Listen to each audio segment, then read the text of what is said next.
Kérem vigyázzanak, az ajtók záródnak.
I came to Hungary from Russia, and although it's never a good idea to compare countries, I couldn't help seeing the similarities and the differences.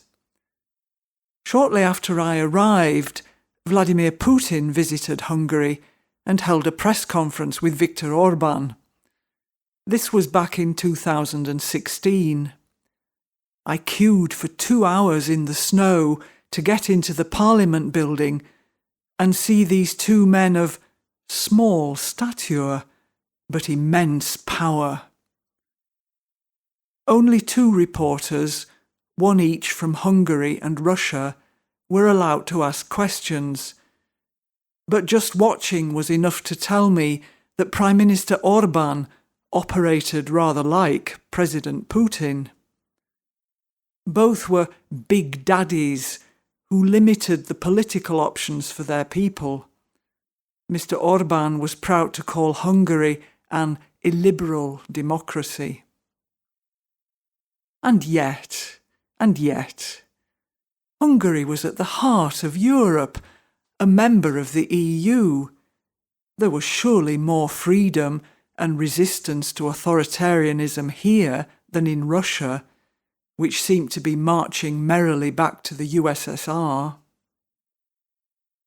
The satirical two-tailed dog party was plastering Budapest with billboards mocking the government position on migration.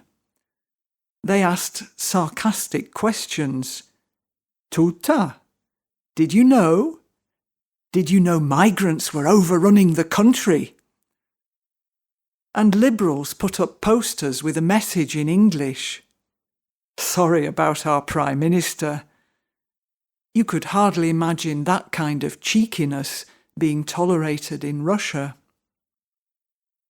And then the checked shirt protests began in Budapest.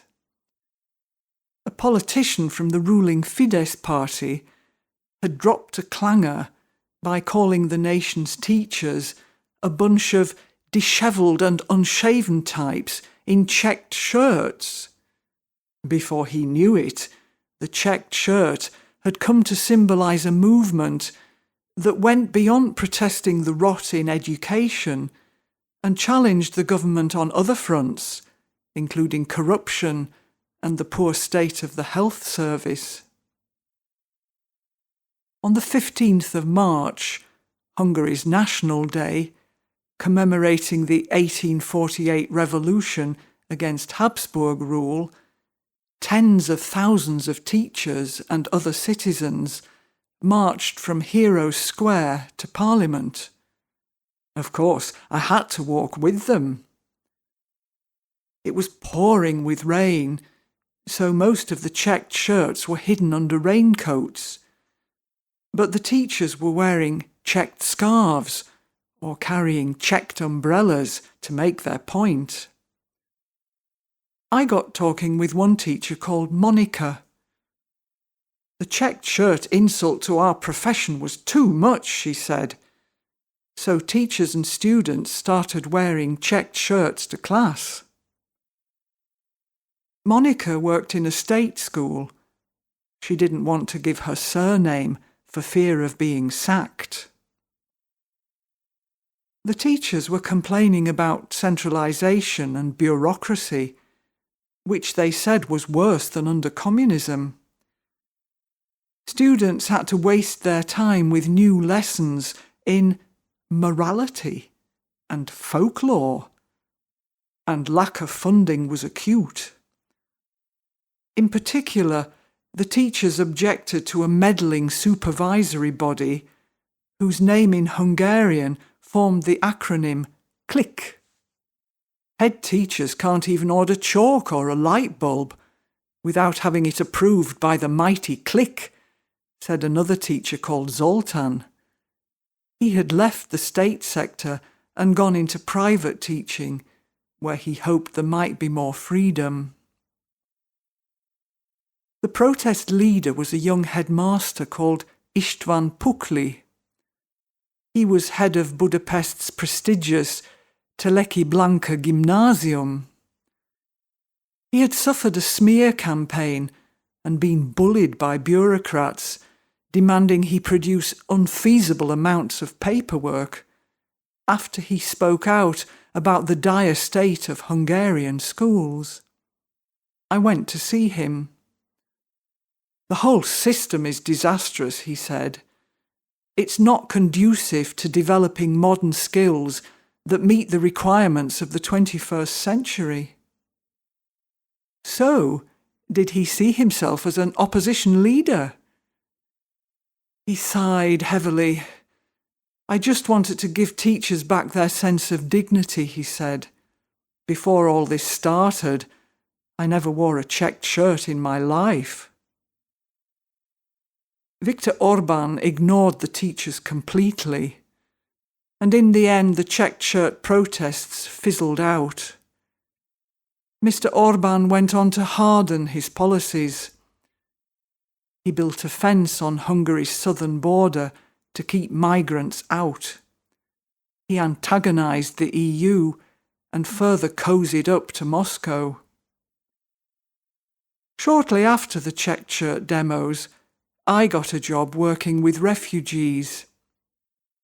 This relieved me of the need to delve too deeply into Hungarian politics, which were on the one hand complicated and on the other rather parochial. And who was I to comment? When it came to politics, I felt it was up to the Hungarians themselves to decide what was in their best interests. As for me, I found it more fruitful and entertaining to write about ordinary life in Budapest.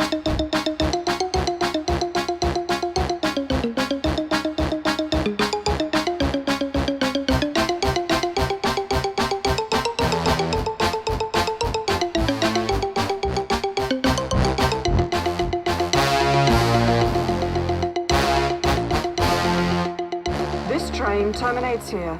Goodbye.